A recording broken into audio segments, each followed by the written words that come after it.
السلام عليكم ورحمة الله تعالى وبركاته. كلنتي وعنا ونايسن داوديال halkani waa dhanbaalka dunida ku soo dhawaada barnaamijkeena falanqaynta wararka galabnimo maanta oo xada taariikhduna ay ku astaysan tahay 6 bisha 10 sanadka 2024 qodobada xiisaha leh barnaamijkeena galabtan ku soo qaadan doonana waxa qayb ka noqon doona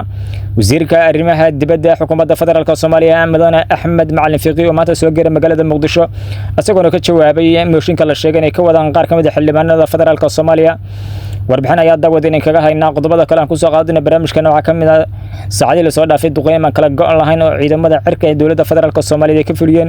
gobolka Galgaduud iyo khasaare kala duwan oo duqeyntaas ka dhashay ayaa daawadeen halkan ku soo gudbi doona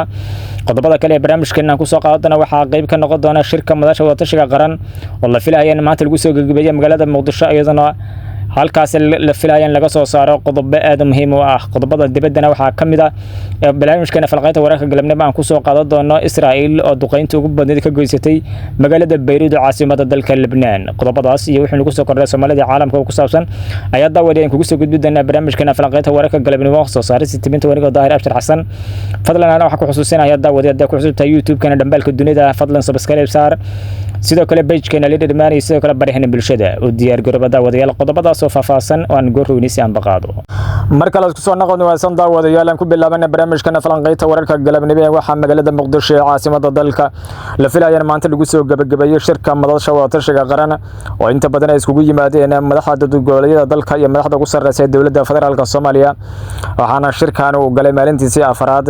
ayadoo la isku marlayo qodobo dhowr ah oo kamid yihiin magacaabista guddiga madax banaan ee doorashooyinka qof iyo codka la filayo in bish 2026 laga qabtay wadanka Soomaaliya sidoo kale qodobada la isku marlayo waxa kamid ah maqnashaha maamul goboleedka Puntland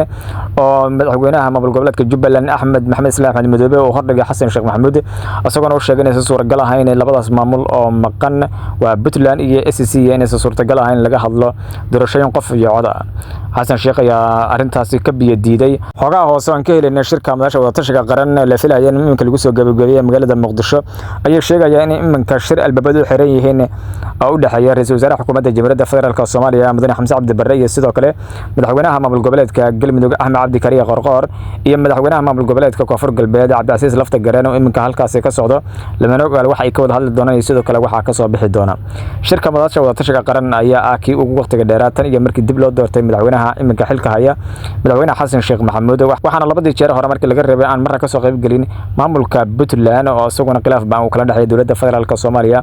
sidoo kale SSC Khaatuma ayaan qayb ka ahayn oo dawladda federaalka Soomaaliya ay u qoonsatay maamulku meel gaar ah shirkan madasha wadatashiga qaran ayaa la filayaa in goor lagu soo gabagabeeyo magaalada Muqdisho iyo la filayaa in warmartiyeed laga soo saaro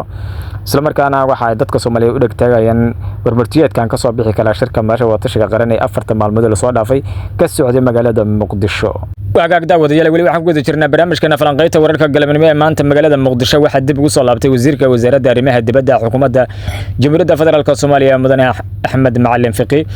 oo maalmihii la soo dhaafay safar dibadda ugu maqnaa wasiir Fiqi ayaa shir caalami ah kaga qayb galay magaalada New York caasimadda dalka Mareykanka asagoo qodobada kala duwan ka jeediyay shirka golaha ammaanka ee qaramada midoobay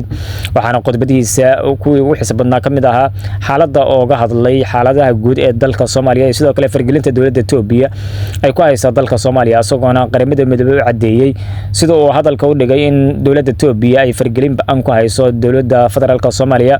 ayadana hub kala duwan ku soo qulqulinaysa isla markaana xuduudka ka soo gudbisay hub aad u farabadan isla markaana ay hubeynayso heshiis kala duwan oo baadilana ay la gashay qaar kamid ah maamul goboleedyada dalka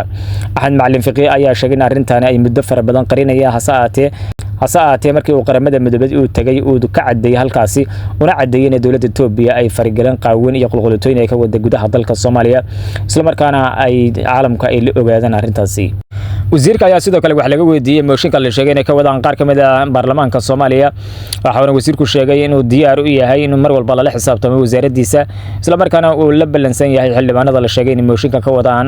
isla markaana ay u soo bandhigi doonaan ummadda Soomaaliyeed waxyaalaha markaas ay ka soo baxa waxa uu sheegay in ka xukuumad ahaan iyo sidoo kale wasaaradaha xukuumadda jamhuuriyadda federaalka Soomaaliya dhamaantoodba ay markaas wada shaqeyn kala dhaxaysa baarlamaanka Soomaaliya waxa uu sheegay in cid kasta wax ka tabata ay diyaar u yahay in markaas uu la fariisto isla markaana uu ka qanciyo waa tahay bal markaan haddana eegno 24 sano soo dhaafay duqeymaan kala joogsi lahayn waxa lagu garaacay deegaano hoostaga gobolka Galgaduud halkaas oo fariisimo ku leeyeen ururka al-shabaab waxaana la xaqiijin duqeymantaasi markaas ay ku dhinteen maleeshiyad fara badan oo ka tirsan ururka al-shabaab waxaana markaasi halkaasi lagu gaarsiiyay jabhad xooggan sida markaas lagu qoray qoraal ka soo baxay militariga dawladda federaalka Soomaaliya ciidamada xoogga dalka Soomaaliya oo kaashanaya dadka deegaanka ayaa maalmihii la soo dhaafay saacadihii u dambeeyay waxa ay howlgal la'aan loo kala harin ay ka wadeen deegaanada hoostaga gobolka Galgaduud halkaas oo ay fariisimo ku leeyihiin ururka al-shabaab militariga dawladda federaalka Soomaaliya ayaa sheegay inay baacanayaan isla markaana ay soo afjari doonaan ururka al-shabaab guud ahaanba meelaha ay kaga sugan yihiin gobolka Galgaduud waxaana sheegay in howlgalkaani uu yahay kii ugu dambeeyay oo markaas lagu soo afjarayo ururka al-shabaab iyo sidoo kale dhibaatooyinka ay ku hayaan shacabka Soomaaliyeed oo ku sugan gaar ahaan kuwa ku sugan gobolka Galgaduud iyo deegaanada markaas hoos yimaada bal markaan ugu dambeeyay hadaan eegno wararka caalamka Israa'iil ayaa duqeynta ugu baaneed ka goysatay caasimadda dalka Lebanon ee Beirut halkaas oo ay fariisimo ku leeyihiin dagaalamayaasha Islaamiga ah oo Xisbullah waxaana tan iyo markii la dilay hogaamiyay Xisbullah Xasan Nasrallah ay soo tarayay duqeymaha kala joogsiga Israa'iil ku garaacaysa caasimadda dalka Lebanon ee Beirut waxaana halkaas ay ku leeysay dad aad u fara badan oo rayid isla markaana waxa Israa'iil ay beegsanaysaa meelaha markaas dadka ay u badan yihiin sidoo kale isbitaalada iyo maraakiista iyo goobaha lagu cibaadeysto waxaana halkaas ka socda qax aad u fara badan iyo sidoo kale kala cararkii ugu weynaa iyadoo markaas ururka Xisbullah inay sidoo kale ay ku jawaabayaan gantaala iyo sidoo kale u ridayaan dhinaca Israa'iil oo markaas gaar ahaan magaalada Haifa halkaas oo saacad soo dhaafay ku garaaceen gantaala iyo sidoo kale duqeymo aad u waaweyn iyadoo halkaas jab aad u weyn lagu gaarsiiyay Israa'iil iyadoo fariisimo ku leeyahay markaas magaalada Haifa ee markaas waqooyiga dalka Israa'iil guud ahaan waa naga intaas daawadayaal barnaamijkeena falaqeynta wararka galabnimo soo saarista timinta waxa aniga Daahir Abshir Xasan fadlan waxaan ku xusuusinaa YouTube-kana aad ku cusubta dhabalka dunida subscribe soo saar sidoo kale page-keena Facebook leader manay sidoo kale baraha bulshada tan iyo maalintii bariyaanta ku gulbadana akhyaaray waxaan kaga tagnaa sidaas nabadgelyo salaamu calaykum waraxmatullaahi tacaala wa barakaatuh